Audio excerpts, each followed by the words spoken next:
Politics অল্প কিছু জ্ঞান রাখেন তাহলে আপনারা অলরেডি জেনে গিয়েছেন যে ডোনাল্ড ট্রাম্পের উপর অ্যাটাক করা হয়েছে। আর আপনারা জানেন ডোনাল্ড ট্রাম্প যখন স্পিচ দিচ্ছিল ওই সময় কেউ একজন তার উপর গুলি করেছিল, আর সে কিন্তু অনেক লাকি, তার কানের সাইড দিয়ে চলে গিয়েছে, একটা কানেও প্রবলেম হয়েছে। আর আপনারা জানেন ডোনাল্ড ট্রাম্প কিন্তু হল অফ ফেমার ডাব্লিউডাব্লিউর। এরপরে ডাব্লিউডাব্লিউর যে কমিউনিটিস বা ডাব্লিউডাব্লিউর ফ্যানরা আছে তারা কিন্তু অনেক বেশি মিমস তৈরি করছে, অনেক বেশি নেগেটিভ পজিটিভ কথা হচ্ছে। এছাড়া আপনারা এখানে একটা ছবি দেখতে পাচ্ছেন এবং লেখা অ্যান্ড নিউ, এবং ডোনাল্ড ট্রাম্পের কাছে একটা টাইটেল দেওয়া আছে, মানে সেই সিচুয়েশনের মধ্যে তারা এডিট করে টাইটেলটা অ্যাড করে দিয়েছে। আর এটা কিন্তু ডাব্লিউডাব্লিউর পুরানো প্রথম চ্যাম্পিয়নশিপটা। আর ফ্যানরা বলতেছে ডোনাল্ড ট্রাম্প একটা জিনিস ডাব্লিউডাব্লিউ থেকে শিখেছে, সেটা হচ্ছে কিভাবে জিনিসটাকে সেল করা যায়। এটা ফানি না, বা এটা ফানি কিনা আমি জানি না, আপনাদের কি মতামত আমাকে বলবেন। আর আজকে প্রতিদিনের মতো আপডেট নিয়ে চলে আসলাম, চলুন শুরু করা যাক। Hello viewers, welcome to Rachel Bangla BD. আপনারা জানেন এই বছরের সামার স্ল্যামটা অনেক বেশি হাইপ হয়ে আছে, কারণ এখানে দুইটা বড় চ্যাম্পিয়নশিপ ডিফেন্স হবে। যেমন প্রথমে হচ্ছে সোলো সিকা এবং কোডি রোডসের আন্ডারডিসপিউটেড চ্যাম্পিয়নশিপের জন্য ম্যাচ হবে, প্লাস গুন্থার ভার্সেস ডেমিয়ান প্রিসের ম্যাচ হবে ওয়ার্ল্ড হেভিওয়েট চ্যাম্পিয়নশিপের জন্য। আর এখানে কিন্তু গুন্থারের চ্যাম্পিয়ন হয়ে যাওয়ার অনেক চান্স আছে। আর ডেমিয়ান প্রিস কিন্তু অনেকদিন ধরে ম্যাচ হারেনি। আর যদি আপনারা গুন্থারকে প্রথমে দেখেন, গুন্থার কিন্তু ড্রু ম্যাকিন্টায়ারের মতো লোককে হারিয়েছে, আর তাকে কিন্তু হারানো খুব কঠিন। আর যদি ডেমিয়ান প্রিসের কথা বলি, তাকে কিন্তু ডাব্লিউডাব্লিউ খুব ভালো বুকিং করতেছে এবং দেখে মনে হচ্ছে যে সে ভালো কিছু একটা করতে পারে বা চ্যাম্পিয়নশিপটা ক্যারি করতে পারে, সেরকম একটা চ্যাম্পিয়ন কিন্তু সে অলরেডি আছে। আর যদি সোলোসিকা এবং কোরিডোসের ম্যাচের কথা বলি, সেখানে কিন্তু অনেক বেশি ড্রামা হবে, ইনক্লুডিং রোমান রেইন্সের রিটার্নটা সহ। আর এই ম্যাচে অনেক বেশি স্পেকুলেশন করা যাচ্ছে এবং বলা হচ্ছে যে রোমান রেইন্স সোলোসিকাকে ডিস্ট্র্যাক্ট করবে এবং এটার অ্যাডভান্টেজ নিয়ে কোডি রোডস তার ম্যাচটা জিতে ফেলবে। নেক্সট রোমান রেইন্স সোলোসিকার উপর ব্রুটাল অ্যাটাক করবে এবং রোমান রেইন্সকে সেই দিন সোলোসিকার যে ব্যাড ব্লাড লাইন তারা খুব গুরুতরভাবে অ্যাটাক করবে। আর সামার স্ল্যামের এন্ডিংটা খুবই নাটকীয় ভাবে শেষ হবে। আর আপনাদের কি মনে হয় এই দুইটা টাইটেলের ম্যাচের বিষয় আমাকে কমেন্ট করে জানাবেন। এরপর গাইস কথা বলি পল হেমেনের বিষয়। আর পল হেমেন কিন্তু বেঁচে আছে, আর ওনার সোশ্যাল মিডিয়া থেকে আমরা এটা জানতে পেরেছি। আর ব্লাড লাইন কিন্তু তাকে যে ধোলাইটা দিয়েছে সেটা দেখতে ভালোই লেগেছে। এছাড়া কিন্তু সে রোমান রেইন্সের বাবার যে মৃত্যু হয়েছিল সে সময় সে গিয়েছিল। আর এখন কিন্তু তার সোশ্যাল মিডিয়া থেকে একটা আপডেট জানা গিয়েছে এবং সে একটা জিনিস পোস্ট করেছে, সেটা হচ্ছে সোলোসিকার সাথে পোস্ট, এবং লিখেছে Solo discard the tribal chief. এছাড়াও সে হ্যাশট্যাগ লিখেছে in case you missed it. আর এটা দিয়ে সে প্রমোট করেছে যে সোলোসিকা তুমি ভুল করেছো।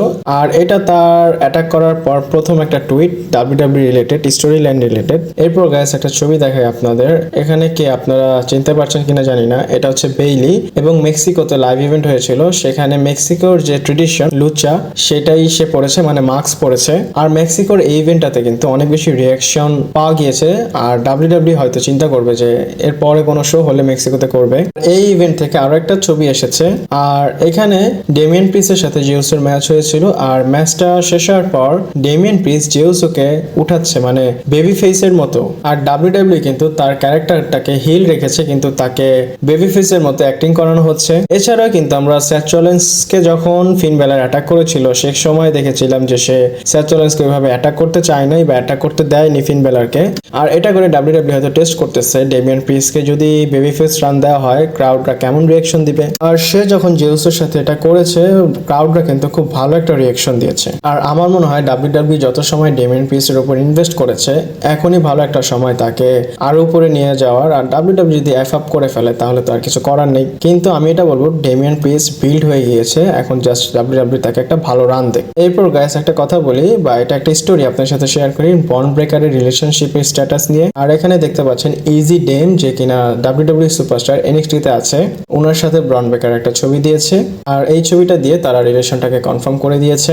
আর এটা আমি আপনাদের কেন বলতেছি, এটা ডাব্লিউডাব্লিউ রিলেটেড, তাই আপনাদের সাথে শেয়ার করতেছি। আপনারা কেউ আবার ভেবেন না যে ভালোবাসা প্রমোট করতেছি।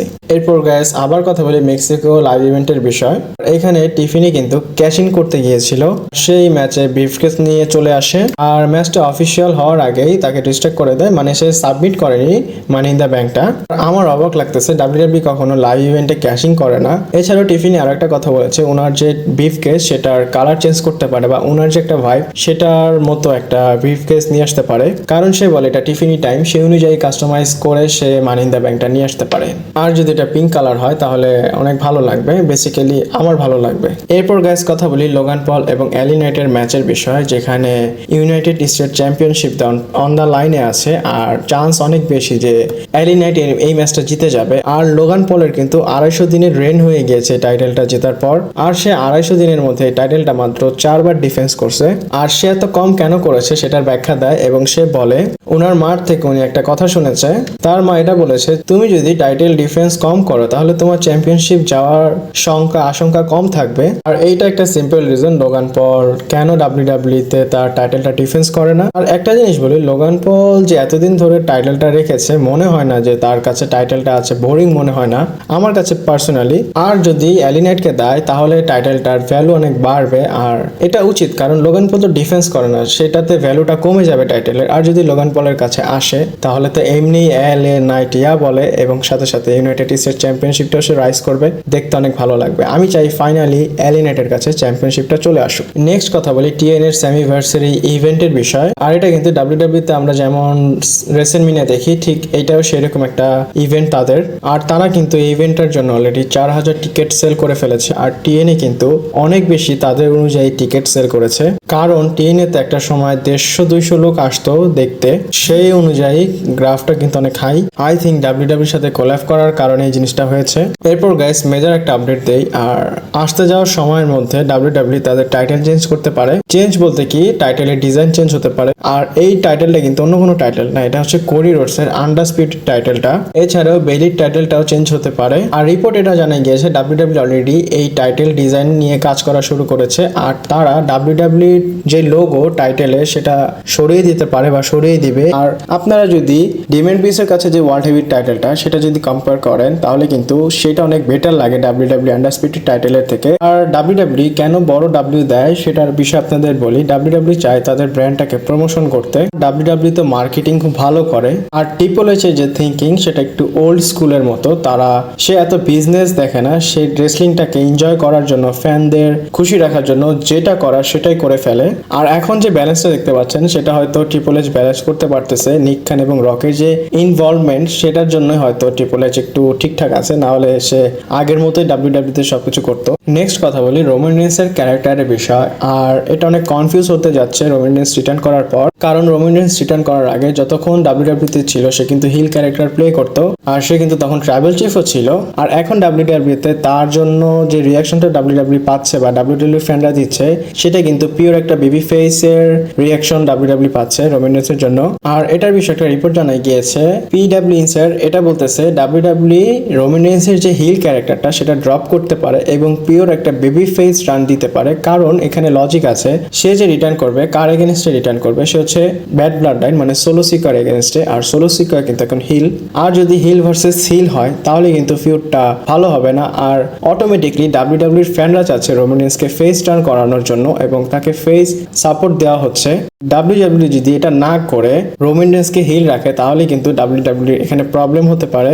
আর এখানে আরেকটা রিপোর্ট জানা গিয়েছে রোমান রেন্স একদম পিওর বেবি ফেস হবে না, সে জাস্ট নিজের মতো কাজ করবে। মানে এক কথা রোমান রেন্সের পুরনো যে ট্রাইবাল চিফের ক্যারেক্টার এবং তার আগে যে বিগ ডগের ক্যারেক্টার সেটা মিক্স করে যে একটা মিক্সড ক্যারেক্টার, সেটাই আপনারা দেখতে পারেন, না হিল না ফেস। এরপর নেক্সট অ্যান্ড ফাইনাল স্টোরির কথা বলি জেকাব ফটোর বিষয়। জেকাব ফটো কিন্তু সোশ্যাল মিডিয়াতে নাম্বার খুব ভালোভাবে ড্র করতেছে এবং সে কিন্তু সোলো সিকার থেকে বেটার করতেছে এবং ওনার যে প্রেজেন্ট সেটা কিন্তু সোলো সিকার থেকে বেটার। এছাড়াও সে রিটার্ন করার আগে ডাব্লিউডাব্লিউ যে ফ্যানরা ছিল তারা কিন্তু বলে দিয়েছিল বা বলতেছিল যে সে কিন্তু সোলো সিকারকে ওভারশ্যাডো করে ফেলবে। এখন কিন্তু এক্স্যাক্টলি ওই জিনিসটাই হচ্ছে। মানে আমি বলতে চাচ্ছি সোলো সিকার থেকে জেকাব ফটোকে ক্রাউডরা বা ফ্যানরা খুব ভালোভাবে নিচ্ছে। একটা সময় কিন্তু এটা সোলো সিকার সাথে হয়েছিল যখন রোমান রেন্স ট্রাইবাল চিফ ছিল, তখন কিন্তু রোমান রেন্সের থেকে সোলো সিকারকে মানুষ ওইভাবে দেখতো যে না এ খুব ভালো একজন শক্তিশালী প্লেয়ার। ঠিক সেই জিনিসটাই জেকাব ফটোর ক্ষেত্রে হচ্ছে, বাট এখানে ট্রাইবাল চিফ হচ্ছে সোলো সিকার, কিন্তু সোলো সিকার তো এরকম নাম নেই রোমান রেন্সের মতো। তো এর জন্য সবাই সোলো সিকারকে ছেড়ে জেকাব ফটোর উপর ফোকাস করেছে। আর আপনাদের আরেকটা জিনিস বলি, সোলো সিকার যে করিডোরসকে পিন করেছে, ডাব্লিউডাব্লিউর মেইন ফোকাস ছিল ফ্যানরা যেন সোলো সিকারকে ফোকাস করে, কিন্তু সেই জিনিসটাও হচ্ছে না জেকাব ফটোর কারণে। সবাই জেকাব ফটোর উপর ফোকাস করেছে। এখন দেখি ডাব্লিউডাব্লিউ এটাকে কিভাবে সলভ করে।